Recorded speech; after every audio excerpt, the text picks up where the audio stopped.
We have some social media questions for you, the world of social media. Oh. At Denoy on Twitter wants to know, the biggest acting role, you ever turned down something you regret or sorry you did?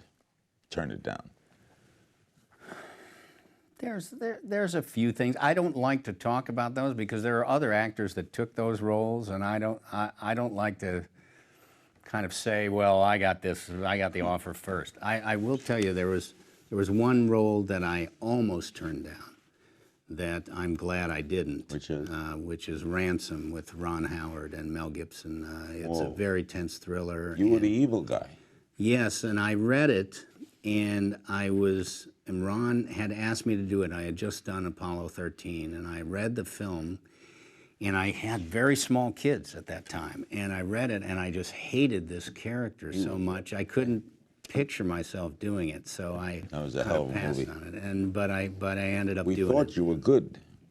Yeah. Through that movie. It's a very tense thriller. Ron did a great job. Ben Movie says, I loved your adaptation of Mice and Men. Why haven't you directed a feature since? Would you consider giving it another go?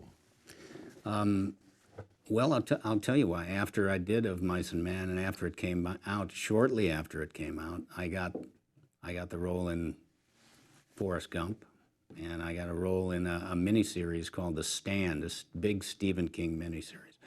I actually got The Stand first, and then Forrest Gump right after that. And once I did Forrest Gump, I mean, everything changed, and I stayed busy with acting. Mice and Men, one of the great ever, John Steinbeck. That's a beautiful story. Jordan Lads is wondering what your thoughts are regarding censorship of the more gruesome scenes in CSI New York. You know, sometimes those scenes are a little much. I'm actually amazed. Sometimes I'm dumbfounded at how much is on television now, on network television, on all these crime shows that wasn't there 10 years ago or 20 years ago.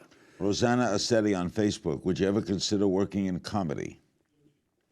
Yes, Have you done comedy? I've done more comedy on stage, more funny stuff on stage. But yeah, if somebody thought I was funny and I could be funny in a movie, I'd do it.